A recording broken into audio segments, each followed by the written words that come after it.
Good afternoon from the Mizzou campus in Columbia, Missouri, the Trulaske College of Business. I'm very pleased to welcome you to the Trulaske Business Insider Series. It's a wonderful series designed to engage alumni, leading professionals, faculty, and students. It aligns very much with the Trulaske College of Business's emphasis on student success and experiential learning. My name is Vairam Arunachalam. I serve as Associate Dean for Partnerships and Engagement in the College of Business. I'm sitting in for Dean Balaji Rajagopalan, who could not attend today. I would like to very briefly introduce our moderator, Professor Katie Essing. And also, before I do that, I want to thank our distinguished panelists, Eric Willis, Nestle Purina, Nicole Kubler, Division D, and Chris Westmeyer, Digital Strike. Thank you all so much for joining us and making yourselves available to share your expertise with our students and alumni and the community. I'm going to introduce Katie Essing, and you'll be in great hands with her as she moderates the panel, and she's got a lovely program planned out for you. So Katie is an assistant teaching professor of marketing in the Trulaske College of Business at Mizzou. She is currently teaching consumer packaged goods and digital marketing courses. She serves as the Director of Experience-Centered Learning. She's also the Director of the CPG Career Pathway with the Brazzi Rice Scholars, and is the Director of the Certificate in Digital Marketing. Katie is a proud alum of the University of Missouri, Trulaske College of Business, and she has over 2 decades of professional experience, and we are truly fortunate to have Katie come back to Mizzou as a marketing professor. And I can tell you that students just love Professor Essing's classes and all the wonderful experiences that she has to offer Mizzou. Thank you all again, and Katie, the floor is all yours.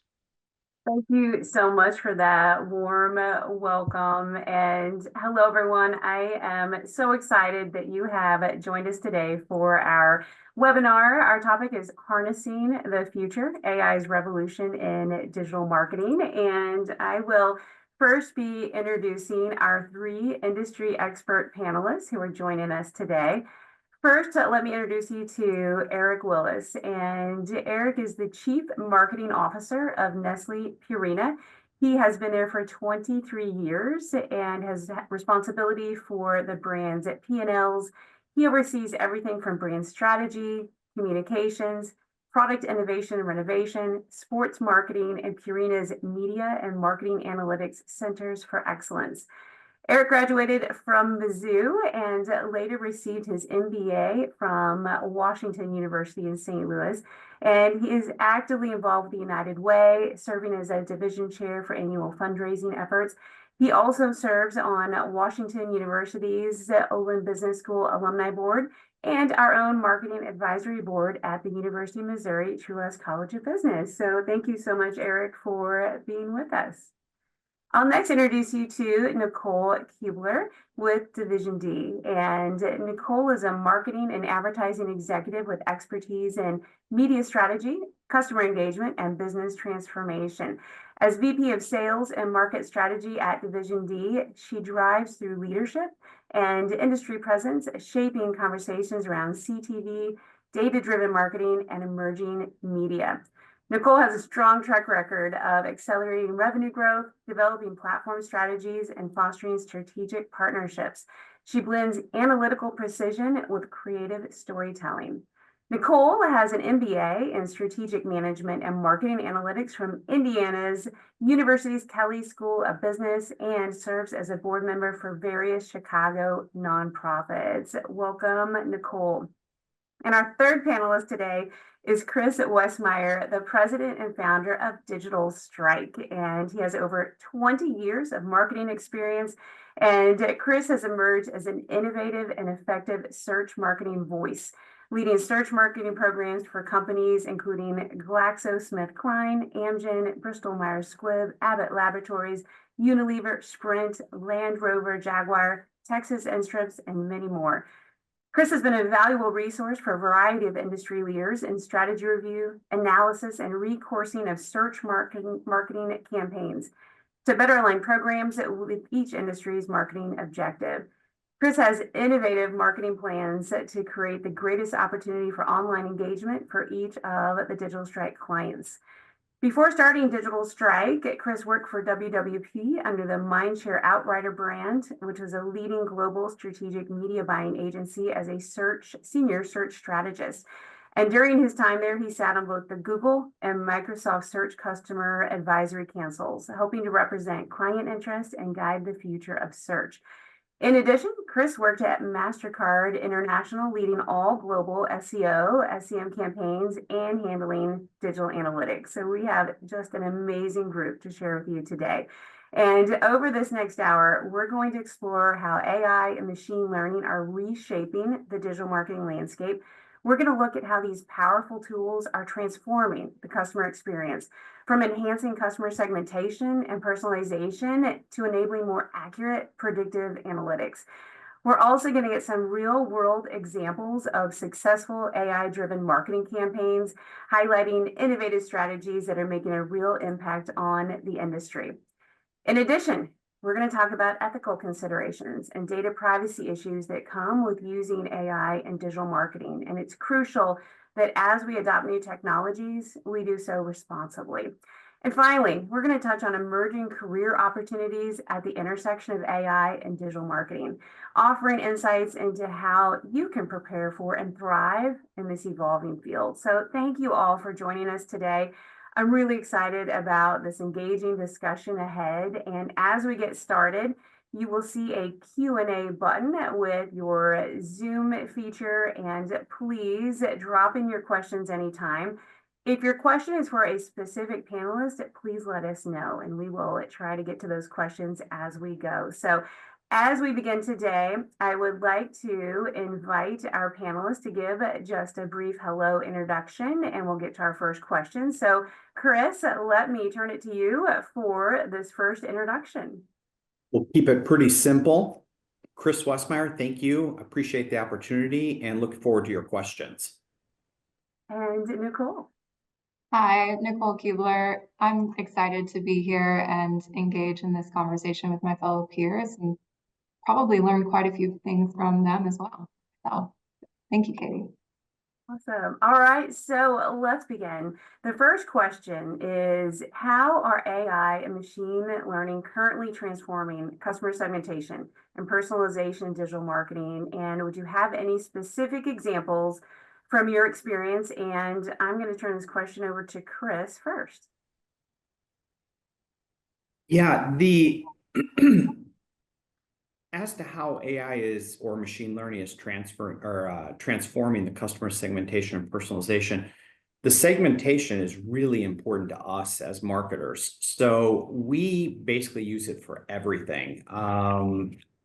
Some examples are probably the best way to share this information. We will take, for a large company that runs car washes across the United States, we'll take all of their data on new hires that they liked. We'll map that data over a map and then essentially target that audience for new hires going forward.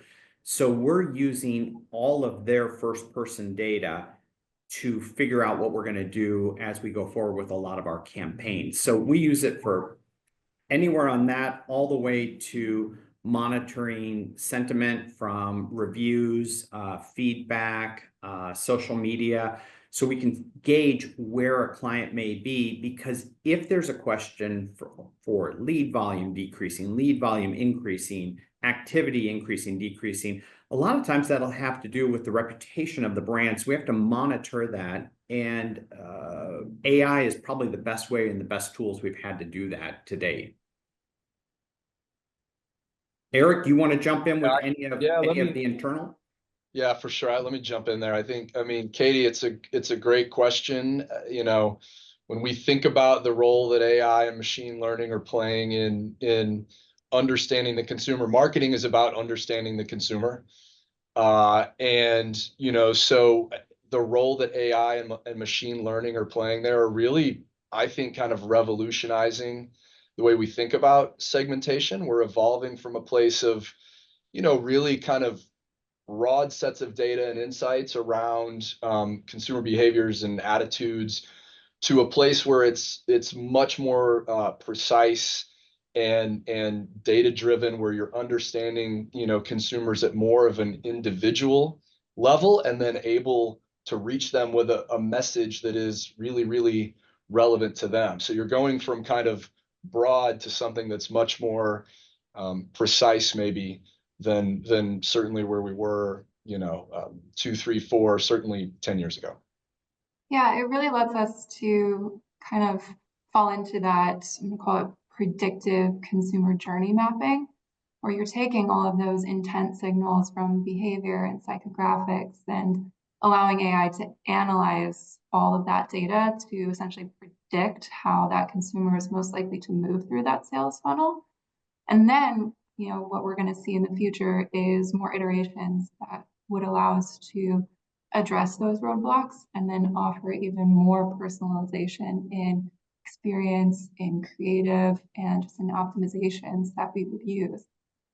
And that then allows us to be even more precise, more targeted, and ultimately keep those consumers engaged.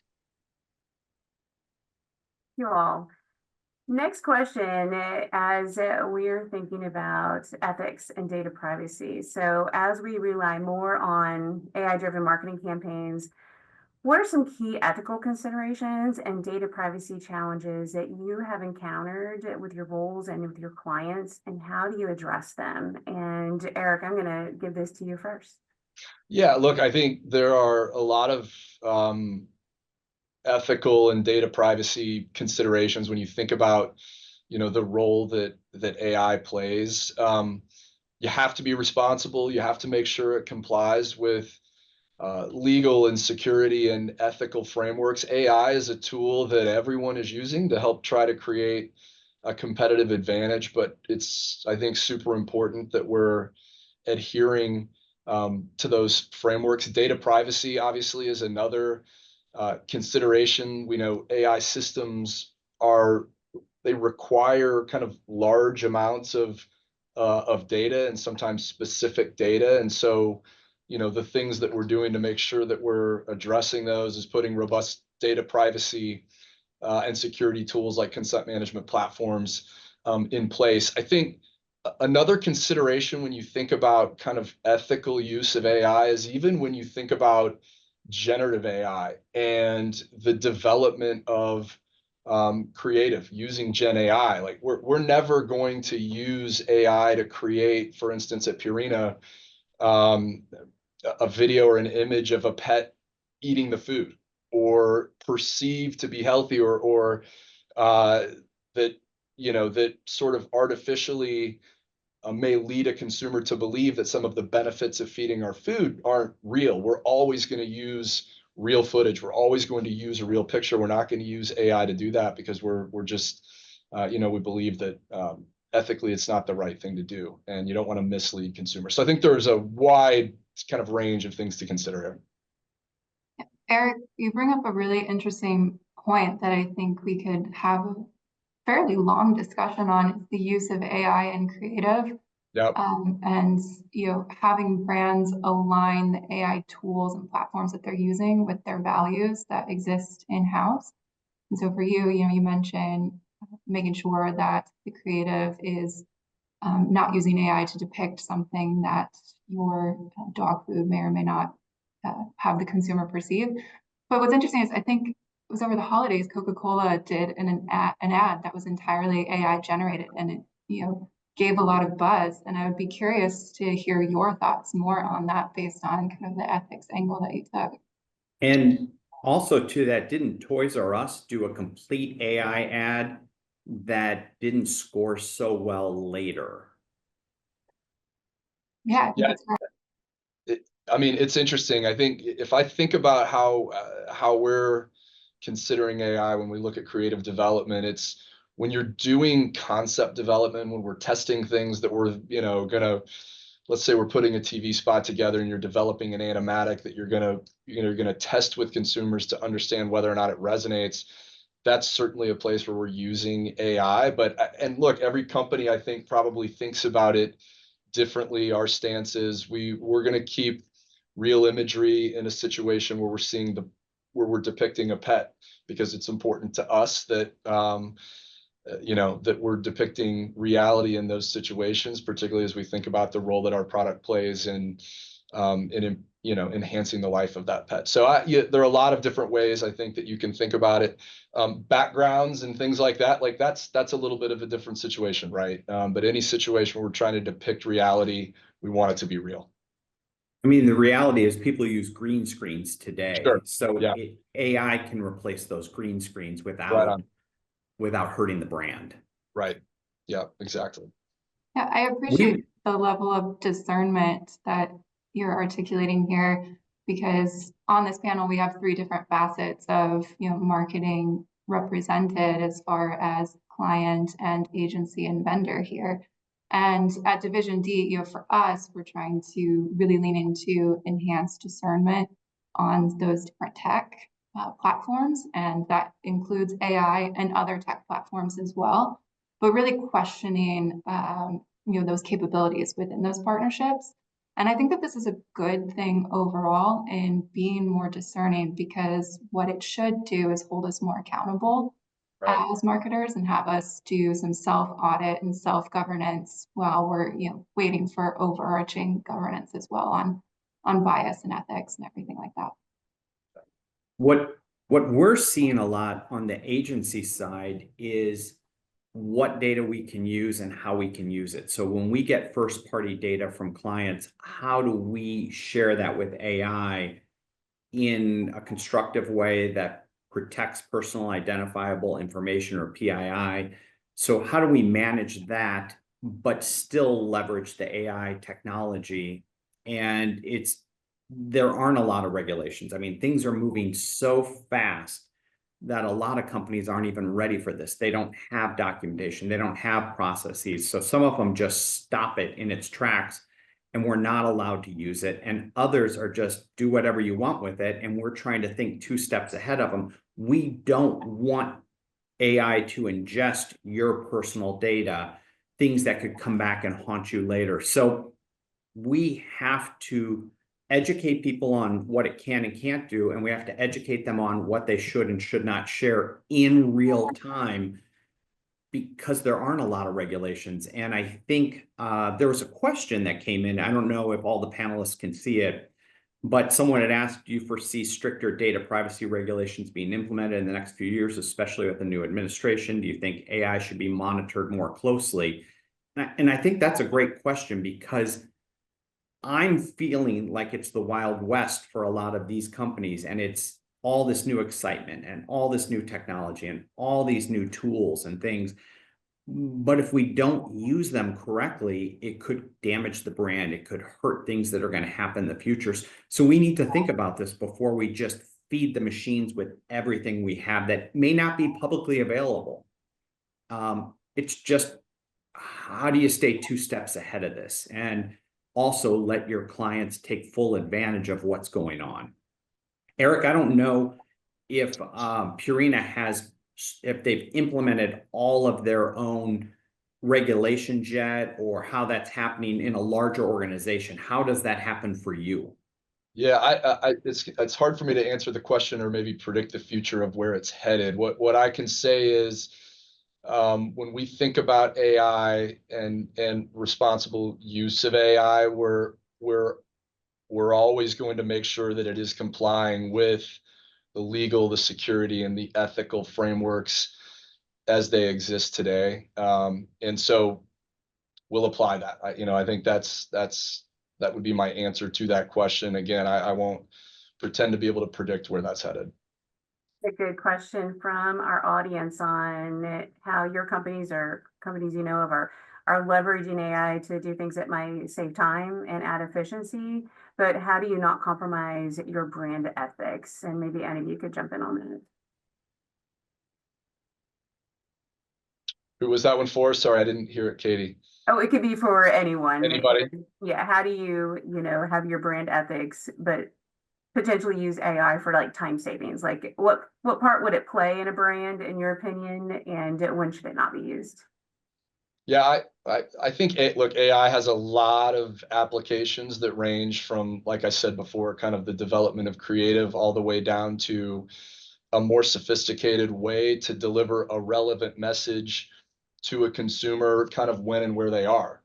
And, to me, if you can use AI and data to break through the clutter and deliver a message that's more relevant based on, you know, personalized preferences of a consumer, that's a place where it's an appropriate and effective use. For us, I think the way that we want to answer this question would be to contextualize how we're thinking about AI, because it represents so many different things. It is kind of an overarching term here. And so if we're looking at it in the context of just, ChatGPT or some of those other language models and seeing how that can help facilitate, really AI in that context is there to help you think.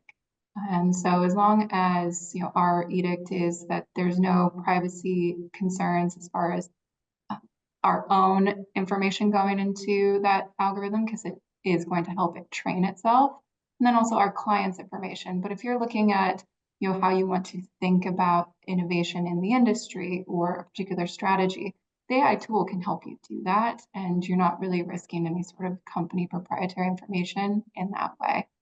On the flip side, one thing that I'm reading and hearing a lot about is companies looking to bring on a CTO and having that chief technical officer sit in-house to help address some of these issues with regards to privacy and compliance and ethics in the realm of, as each day AI is advancing in the industry, you have somebody who sits at the helm to help with that governance.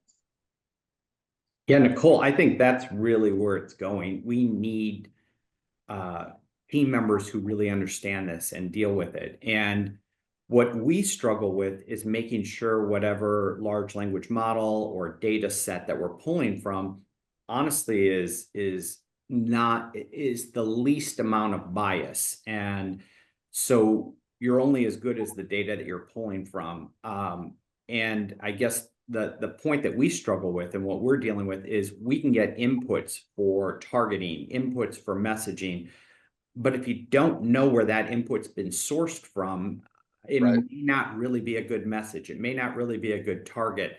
So it's understanding, someone on your team has to understand that AI is not perfect, and how are we going to deal with this, and who is overseeing and making sure that it's past the sniff test. It's not hallucinating. And kind of to that point, and I'm trying not to belabor it too long, is what we kind of see in the SEO world, in the digital marketing world, is as AI content feeds on AI content, we end up with kind of what we call data poisoning. And it ends up not providing really good recommendations because it's AI being fed to AI.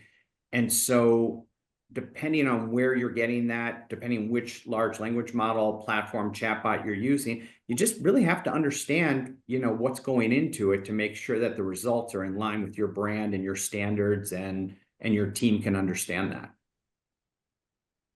Thank you. Great discussion. We'll move on to our next topic as we try to look into the future. What do you see as the most significant advancements in AI machine learning that will impact digital marketing in the next 5 years? And how do we prepare for these changes? And I'm going to have Nicole take the first answer on this. Thanks, Katie. Ooh, I could talk about this for the entirety of our panel session, but we don't have time for that. So one important aspect to start with here is that, as I mentioned previously, AI, it's predominantly a buzzword, and rather than representing right now a comprehensive workflow or business model, everyone's talking about it, including us. And it's not just one thing, even though we often speak about it relatively colloquially.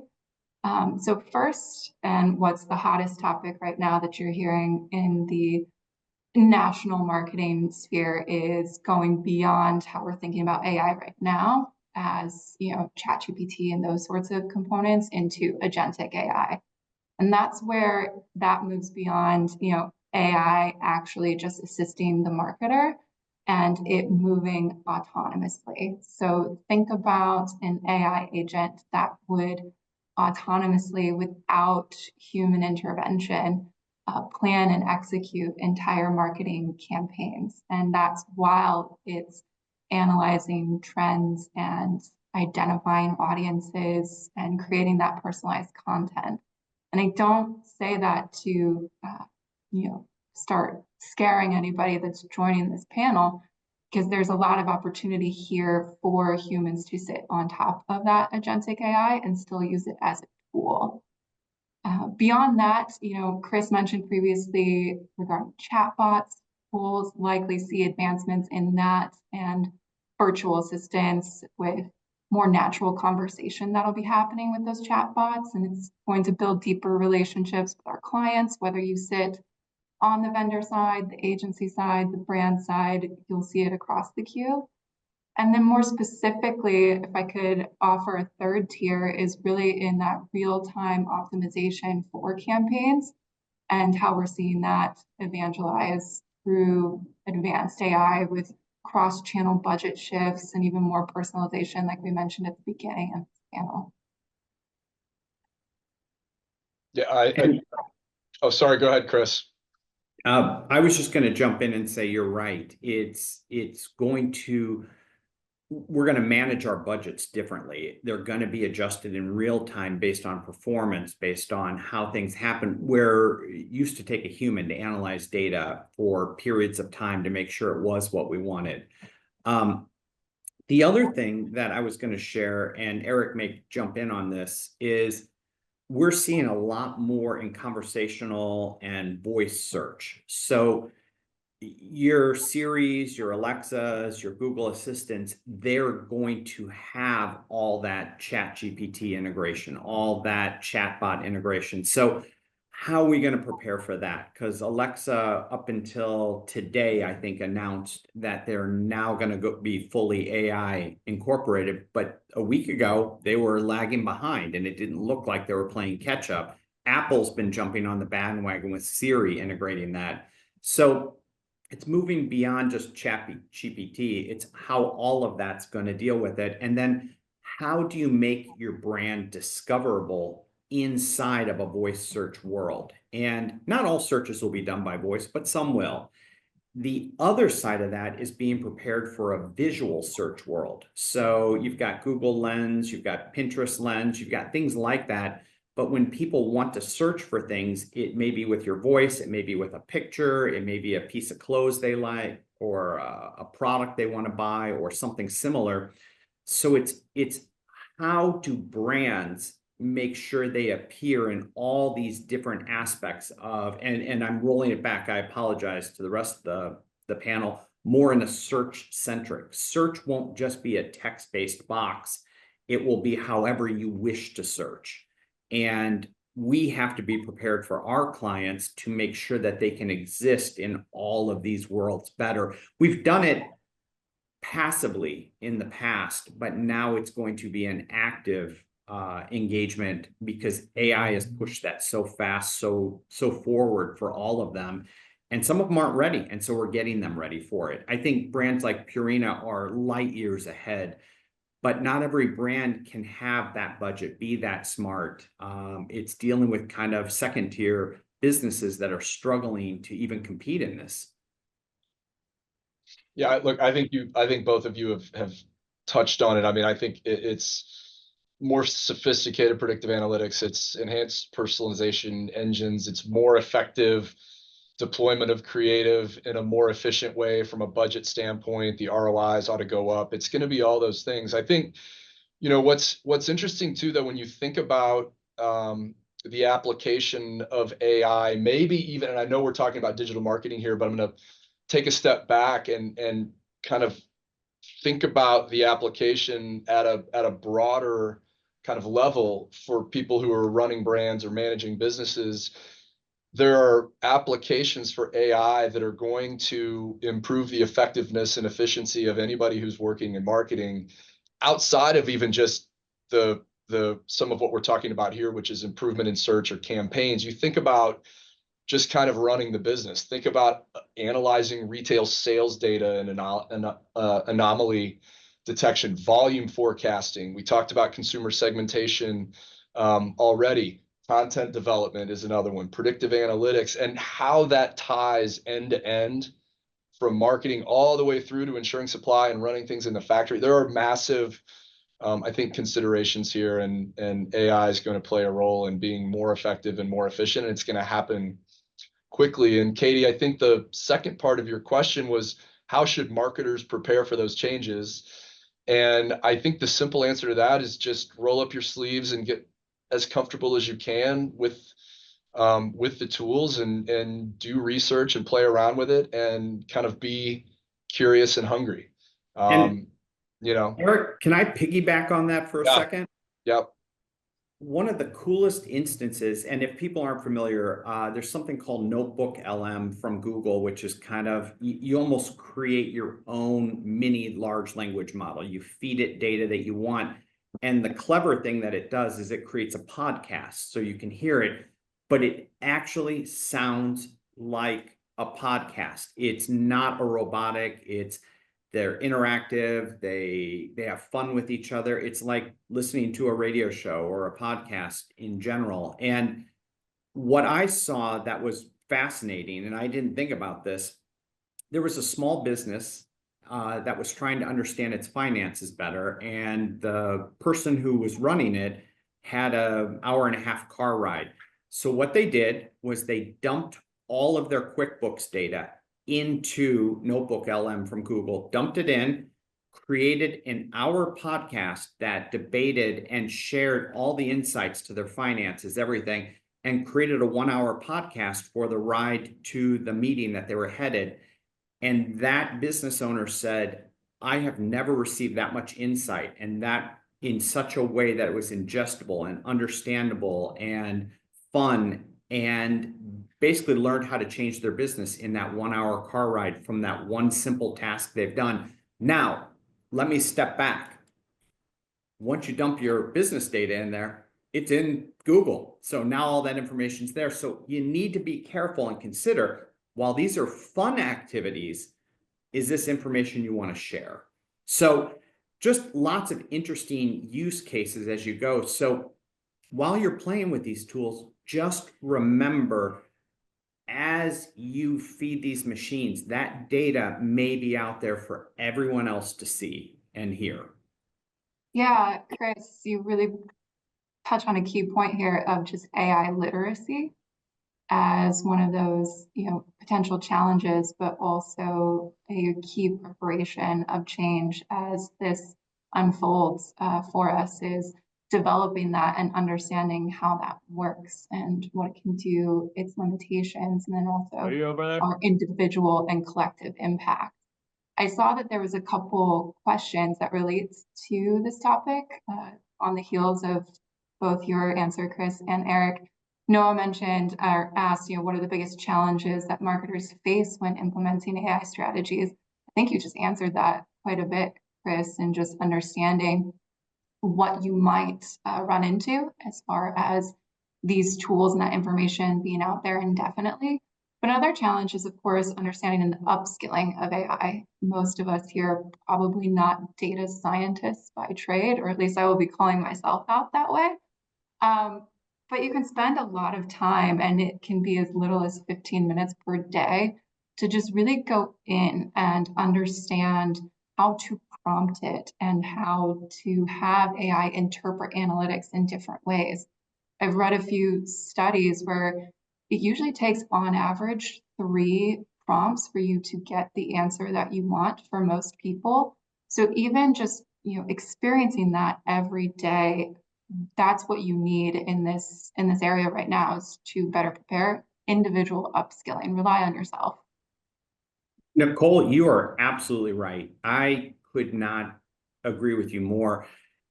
if you're not willing to play, the tools, so many of them are free. So many of them have plans that even for students that have no cost to them.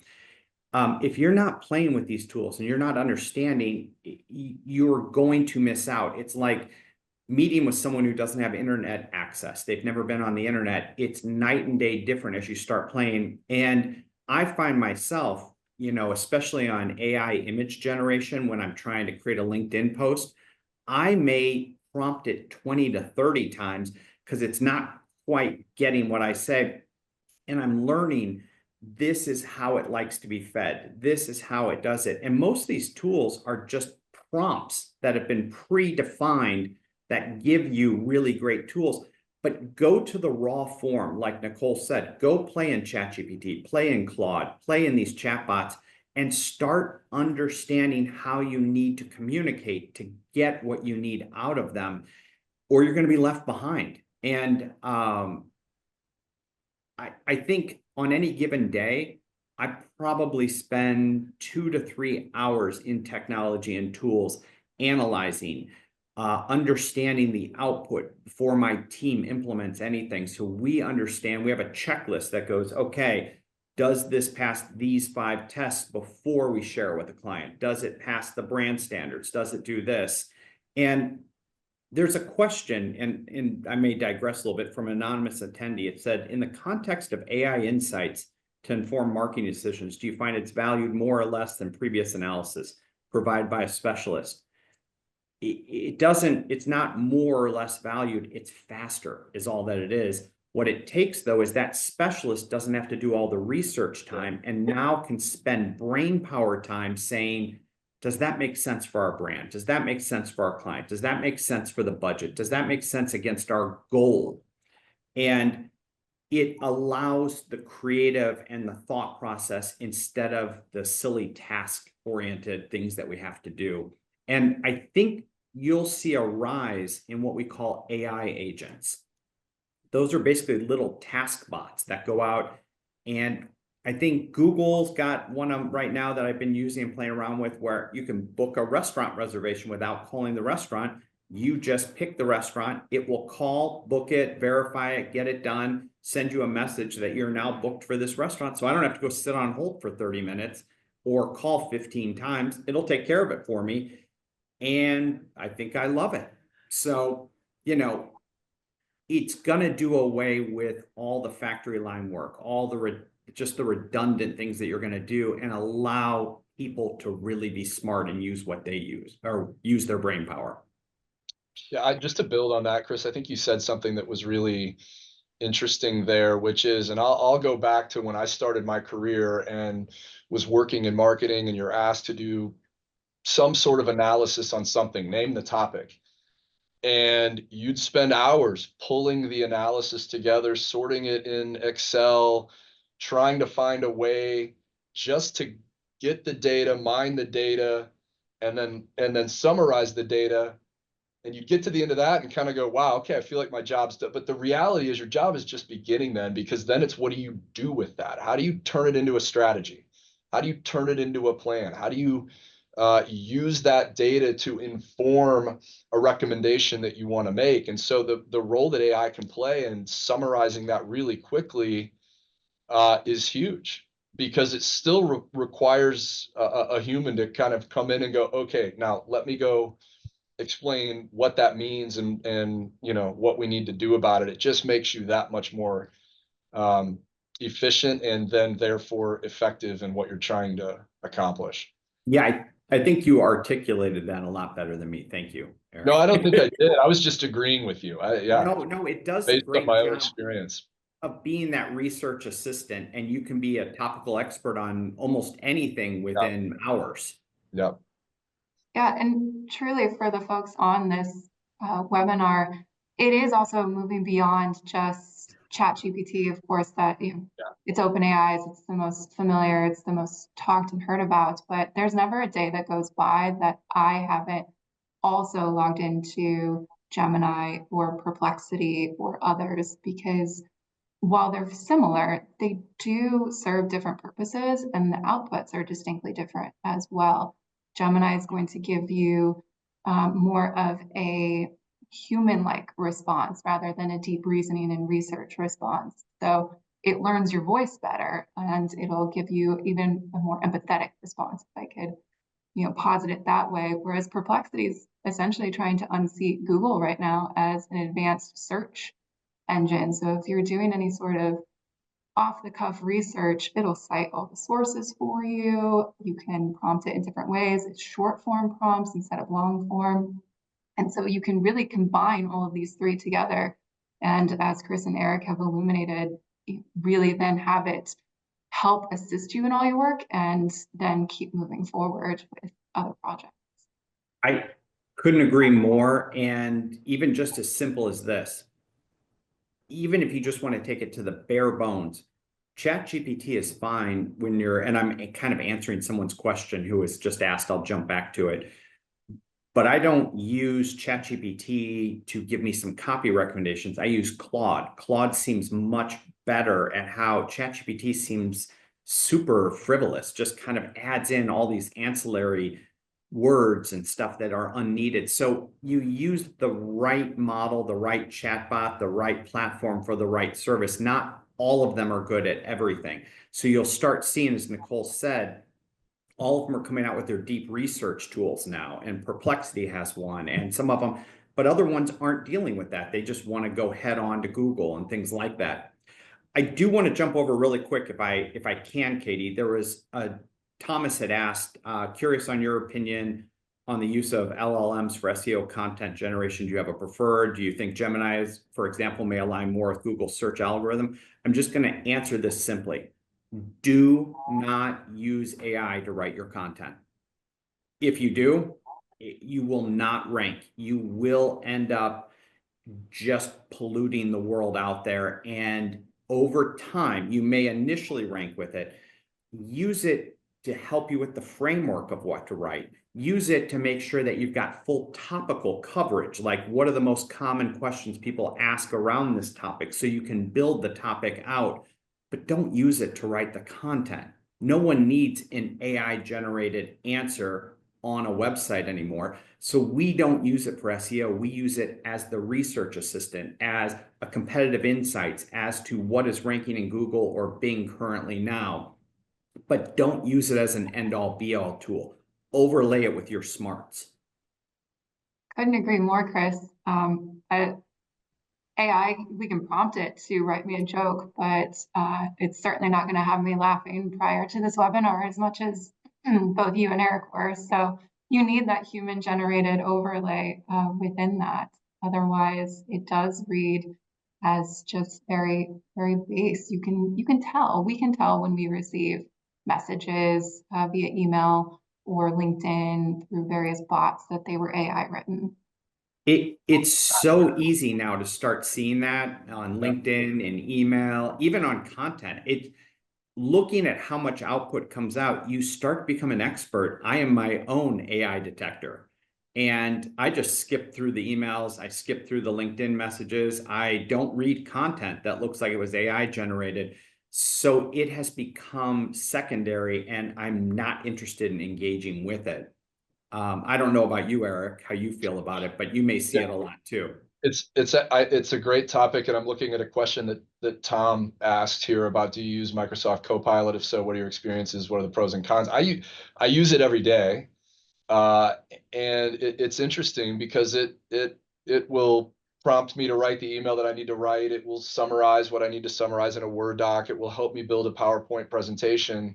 But to build on what Chris and Nicole are saying, it almost always requires me to come over the top and go, that's not exactly how I would say that, or that's not quite the language I would use. And so it's good for a foundation, and then you go and smooth it over, and then you go ahead and send it. Sometimes it prompts me to change the email, and I'm like, what's wrong with the email I wrote? I like what I have, and I go ahead and hit send on that anyway. So I do think it's a really useful tool to get a jump start on maybe something that you're working on. But my experience has been that it typically requires human intervention.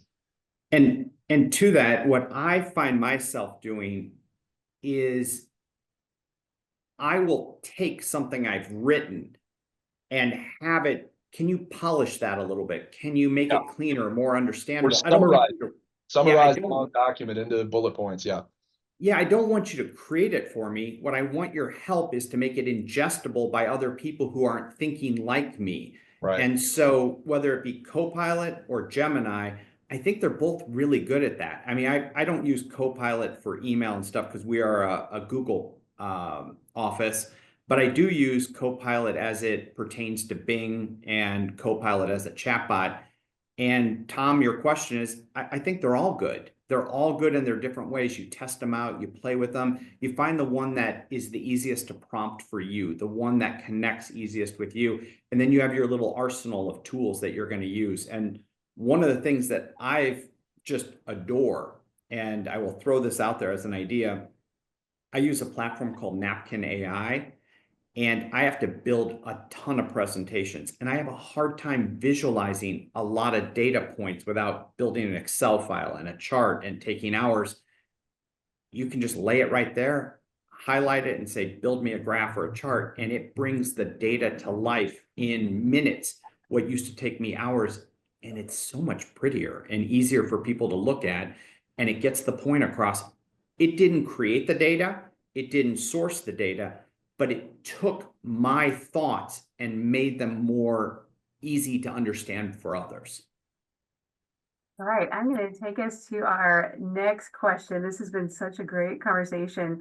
Now let's get to some advice for students and others on the call. What skills and knowledge are going to be essential in order to effectively leverage AI into careers over the next decade? So career advice, and let's start with Chris. You know what Nicole was saying before is I don't think AI is a career. I think AI is a tool that will be used in all careers.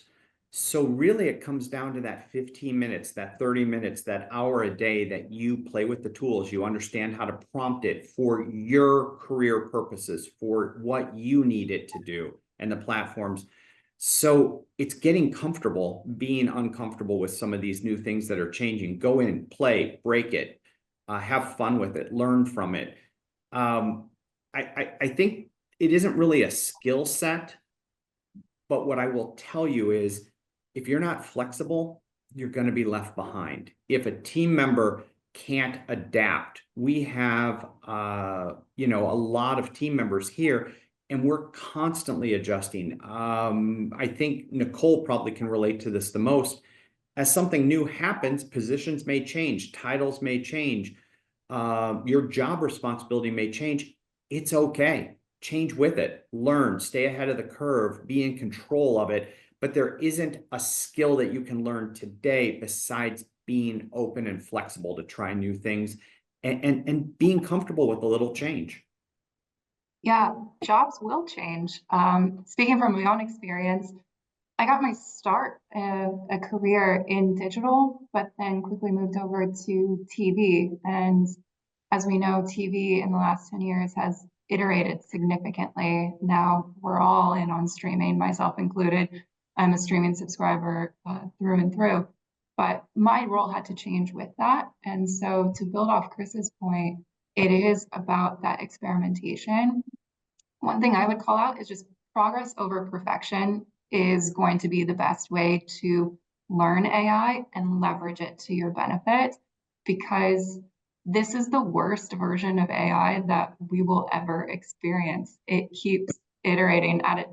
If this was 6 months ago, I would say month over month that it's iterating. It's day after day that we're getting new updates. And so it's you taking that time to do some individual inputs and learn with it, stay curious and understand that it's okay to be seen trying, and it's okay to get it wrong, prompt it wrong. That's the only way you're going to learn. And to that point, Nicole, which you've said it better than I could ever say it. It's don't worry about being perfect. What we do internally is we're amassing all the best newsletters, all the best resources, all that, and sharing those with team members internally, which we can't share externally too. of how can you get a 10-minute dose of what's going on and get your capsule of information. So we've kind of rounded up a lot of the voices, a lot of the thought leaders, a lot of the stuff from the platforms, and created kind of our own little master world where we can learn really fast of what's going on. Eric, I don't know how you guys do it. How do you stay on top of it? Yeah, I think you've both covered it. I think, the question of, advice for students, stay on top of it, use it. AI is a tool. And, if you go back, I mean, Nicole and Chris, you probably feel the same way. There have been different tools over our careers that have been, sort of brought to market, or things evolve. And I think it's those who use those and stay on top of it, um, and kind of keep learning and are curious, as we said before, that that will be successful. And jobs and roles and all those things will continue to change. But if you're staying ahead of it and using the tools that are available, you're probably doing what you need to do. So maybe what you could do to practice is go to your favorite, go to Chat GPT and type that question in and see what it says, and then pull that thread and just start using it and figure out where it takes you. To build upon that, Eric, I think you also referenced the importance of voices within the industry. And take a look at any one of our LinkedIn profiles, not for us specifically, but who we follow, because building out that following within your own LinkedIn feed, you'll be able to stay on top of some of these announcements in the same way that Eric, Chris, and myself do as well. The more you can expand that range, the more you can get different inputs for yourself on how careers and tech is evolving. And as you follow that, you're going to curate the content that you want to see, and you'll be able to follow along more naturally. And speaking for everyone here, I don't think Eric, Nicole, or myself started out thinking, hey, we're going to be AI experts. That when we graduate from college, we're going to do this. None of us even knew it was something that was going to happen when we graduated from college. So we're adjusting, we're learning, we're testing. And I think that's what a lot of people are going to look for in new hires, the flexibility, not just necessarily the knowledge base. The knowledge base says that you can be trained, that you can understand it, but the flexibility. And if someone came to me and said, I use 5 different tools and I have fun, and here's what I found, I want to hire that person faster than I have an MBA from XYZ. One thing that I've heard in conversations that I've had with students is, should we be threatened by this? I mean, how do I think about my career, or the thing that I'm choosing to do? And what I would say is, maybe just to put a fine point on what we're talking about here, I don't think AI is a threat. I think it's a tool. And it will make us more effective and more efficient, and those who become proficient and choose to use it will have an opportunity to get ahead, regardless of the career that they've chosen. To that point, is everything has always been treated as a threat. When you could make music with digital tools instead of having to be in a studio, well, does that make music invaluable? No, it just opens it up for more people to be able to make music. When Canva created easy ways for people to make graphics, did that make graphic designers obsolete? Absolutely not. It just created tools to allow more people to do it. Did the internet make businesses all go out of business and just only Amazon? No, it opened up new opportunities for people to connect with other people. Nothing is the end. It's just the evolution of where we're going to go next. I'm going to have one last question, as we've got about 5 minutes left on our webinar, which has been just a fantastic discussion. And I'd just like a couple minutes from each of our panelists on closing thoughts, and perhaps recommendations on resources for our viewers if they want to stay up to date. Like, what are you reading? What do you recommend? So let's start with Eric. Closing thoughts and recommendations. Yeah, look, I mean, I think, first of all, it's been a great conversation, Chris and Nicole. I'm learning as we sit here and have this. So I want to thank both of you. Look, when we think about the role of AI and what it's going to do for marketing, we've touched on a handful of different things here. It's going to make what we do will be more efficient, will be more effective. It's going to enhance personalization. It's going to enhance and enable advanced targeting, predictive analytics, a lot of these things that we've talked about. And so, as I said at the beginning, in marketing, it's about how you reach the consumer with a relevant message. And I think AI is going to play a meaningful role in that. I am equally as excited about the role AI is going to play, as I said before, in just sort of applications that go beyond marketing and the way we reach consumers, all the way to things that are more kind of commercial in nature, how we analyze the business, how we forecast our volumes, how we do our consumer segmentation work, how we develop our content, and kind of the end-to-end thread that's super important, at least in my world, in a big consumer packaged goods company, of data that goes kind of end to end, from understanding the consumer to forecasting what we think our sales are going to be, all the way down to what we're going to manufacture in our factories. And to me, I know we focus mostly here on the marketing side, but I think there are super exciting things to come more from an end-to-end perspective. And my advice is just exactly what we've talked about: get out and use the tools, and you'll become more proficient. Thank you, Eric. Nicole, closing thoughts?